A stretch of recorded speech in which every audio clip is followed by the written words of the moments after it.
Voilà, je vais juste démontrer ici, comme j'ai travaillé avec les milieux de segments jusqu'à présent, j'avais fait de la géométrie analytique pure dans le plan. Maintenant, je vais faire ce qu'on appelle la démonstration du milieu d'un segment au travers de la géométrie, cette fois-ci vectorielle analytique, c'est-à-dire qu'elle va mélanger de la vectorielle et de l'analytique avec des équations. Bon, pour ça, il faut toujours, on a toujours dit que il faut considérer un repère orthonormé,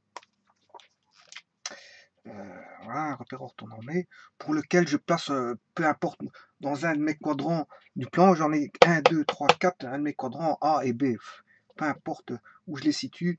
Voilà, par exemple, j'aurai A ici qui est en A1, A2, ou alors je voulais plutôt les appeler X1, X2, X1, Y1, et B, comme je fais à l'accoutumée, de les appeler comme ceci, X2, Y2. Voilà deux points du plan qui ont des coordonnées cartésiennes dans un repère cartésien orthonormé d'axe X, Y. Comme je vais jouer avec les vecteurs, je suis obligé de mettre mon vecteur de base, que je peux appeler I et J, ou E1, E2. Bon, voilà. Donc je vais l'appeler IJ. Et quand on est dans l'espace, c'est IJK, E1, E2, E3. Voilà. Ici, j'ai décidé de les appeler comme tel quel. Bon, et si je prends donc un vecteur, là on a l'origine, si le point est là, voilà le point A, et voilà le point B. Alors ici j'ai le vecteur OA, voilà, ça c'est le vecteur OA, hein, qui a pour origine l'origine du repère et pour extrémité le point A. Là le vecteur OB qui a pour origine l'origine du repère cartésien et pour extrémité le point B. Donc on va dénommer ce vecteur OB. Bon, je peux présenter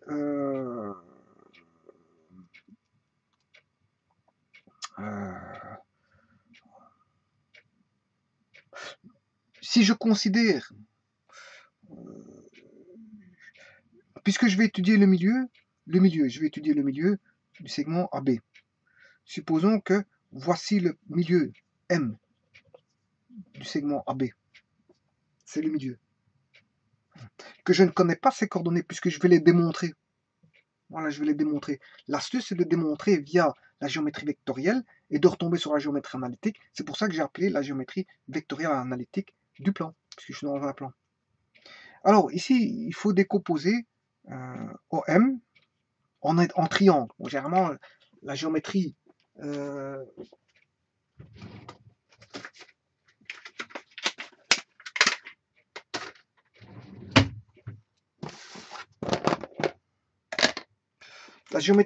vectorielle plane fait référence à la décomposition généralement de triangles. Ici, c'est le cas, on a des triangles.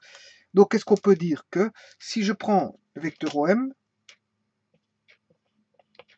là, ici, j'ai OM, eh bien, OM, c'est OA plus AM. Voilà. OA, donc c'est OA plus AM. Et on le voit tout de suite ici dans l'écriture. J'aurais pu le faire directement ici. Quand on a deux vecteurs comme ceci, hein, je veux dire, on peut scinder comme OM, je peux le faire décomposer en OB plus BM si vous voulez. Mais bon, je n'aime pas de le montrer comme ceci parce qu'on sait ça, tout le monde le sait, hein, qu'on peut décomposer comme ceci. Moi, je préfère le voir au travers du dessin. Donc, OM, c'est quoi? C'est OM, le vecteur OM. Si j'en fais un triangle avec OM, c'est OA plus AM. Donc, ce serait le triangle OAM. Et je le décompose vectoriellement en OA plus AM. Voilà, pour faire OM. Et je peux faire de la même chose ici pour OM ici. OM est décomposable, je veux dire, par n'importe quel vecteur de l'espace. Et si je profite pour avoir le point A, pour décomposer en M au travers du point A, en décomposition de triangle et donc de vecteurs. Et ici, je fais la même chose. Pareil ici. En M, ben, c'est tout aussi par rapport au point B, cette fois-ci OB plus BM. Voilà. Ça plus ça donne le vecteur là. Ça plus ça donne le vecteur là. Donc plus BM. J'ai écrit ceci.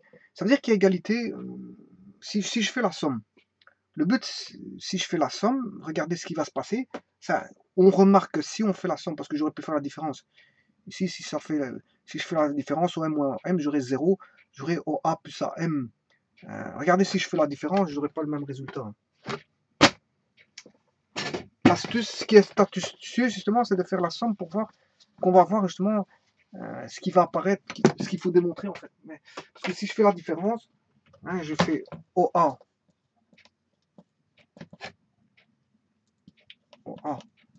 plus AM, OM, OB plus BM. Supposons qu'il y en a un qui commence à faire ses calculs et qui veut faire une différence. Mais la différence de OM moins OM, mais il va obtenir le vecteur nul. Voilà.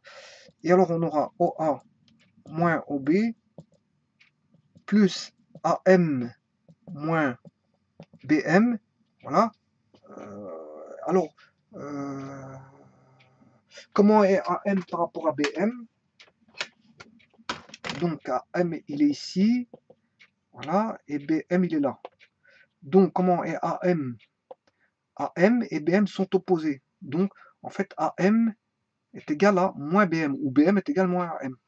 Donc je peux écrire qu'ici AM égale moins BM.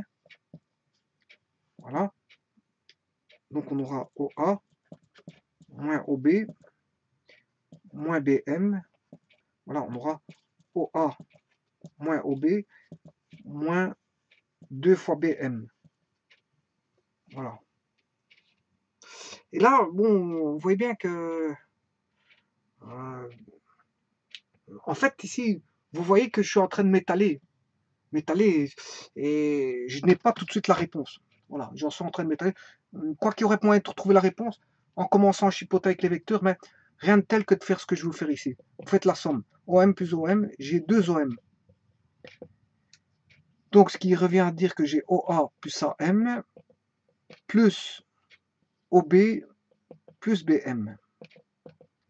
Voilà, et on voit tout de suite que AM et BM sont opposés, je viens de le voir. Donc c'est donc AM, BM c'est moins AM.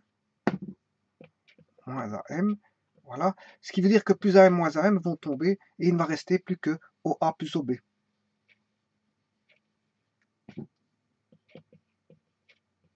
Voilà. Ce qui veut dire que le vecteur OM, O c'est l'origine, il est connu. O c'est le 0, 0. Hein. Voilà. Et M, il est inconnu. Mais en fait, si je connais A et B, hein, le vecteur OA et le vecteur OB, or OA et OB sont déterminés par l'origine qui vaut 0, 0 et l'extrémité qui est x1, y1 connue. Hein. 0, 0 c'est connu, hein, parce que c'est 0, 0, c'est la valeur 0, 0. Donc il est connu à l'origine et à l'extrémité, donc il est complètement déterminé OA. OB, il est connu au niveau de l'origine et de l'extrémité, donc il est complètement connu. Donc tout ça, c'est du connu. Donc ce qui est inconnu, mais c'est OM. Mais OM, je connais déjà l'origine, mais je ne connais pas l'extrémité. Donc si je fais tout divisé par 2, j'ai OA plus OB divisé par 2.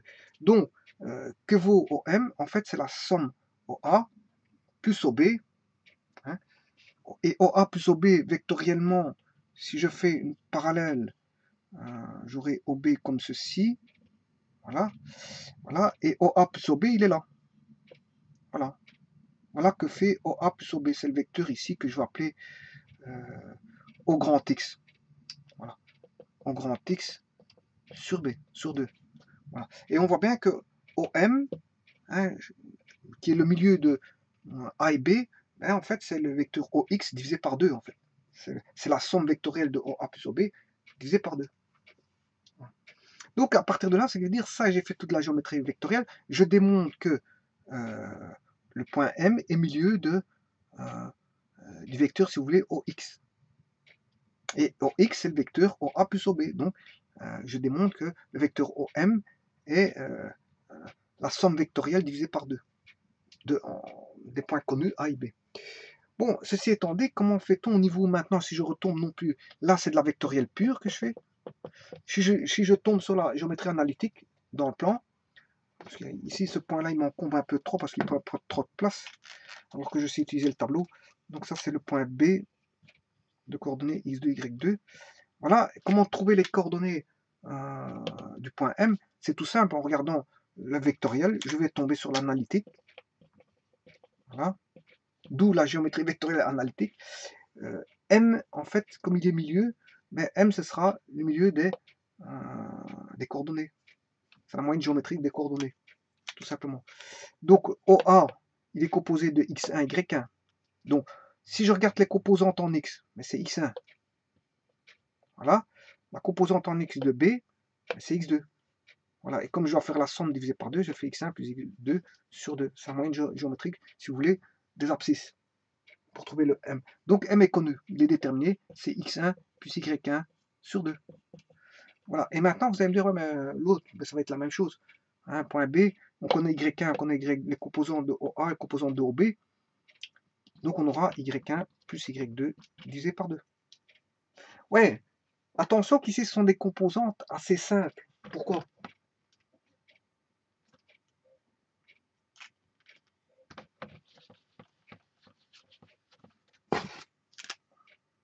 Donc le point M sera x1 plus x2 sur 2 et y1 plus y2 sur 2. Voilà les composantes du milieu, si vous voulez. Voilà. Voilà, pourquoi c'est assez simple? Parce qu'en fait, on a le vecteur OA. Je ne pars pas d'un point qui n'est pas l'origine. Hein. Parce que si c'était un point à l'origine, si j'ai par exemple CA, à ce moment-là, je vais aller chercher les coordonnées de C, le composant de A moins les composants de C. Voilà, aussi bien en X et en Y. Ici, ça me facilite la tâche, l'origine. Pourquoi? Parce que l'origine vaut 0, 0. Donc, je fais les composants de l'origine moins les composants de l'extrémité qui vont 0. Donc, en fait, c'est qui revient à dire que les composantes sont égales aux coordonnées. Voilà, c'est une facilité qui fait que, voilà, les composantes, vous lisez les coordonnées, mais ce sont les composants du vecteur. Vous lisez les composants du vecteur, mais ce sont les coordonnées. Pourquoi? Parce que on est à l'origine, et ça simplifie tout. Donc, aller rechercher OA, il suffit d'aller chercher les composantes, et donc, fatalement, les composantes seront les coordonnées. Et donc, je fais la somme des composantes divisée par 2, et donc, comme O est l'origine, mais ça sera la somme des abscisses sur 2 et la somme des ordonnées sur 2. C'est assez simple, et donc c'est comme ça qu'on démontre, je veux dire, que le milieu, au niveau analytique, hein, que le milieu, c'est la somme des abscisses sur 2, la moyenne arithmétique des abscisses, c'est la moyenne arithmétique, si vous voulez, des ordonnées, c'est-à-dire la moyenne arithmétique des coordonnées, si vous voulez, des extrémités du vecteur et donc des points. Donc des points. A et B sont les extrémités d'un vecteur ayant pour origine O, mais A et B sont aussi dire des points. Ça peut être des extrémités de vecteurs comme ça peut être des points. Voilà. Et donc le fait de d'introduire le point O dans mes vecteurs simplifie tous les calculs et me fait entrevoir la formule de moyenne. Voilà, je vous remercie beaucoup.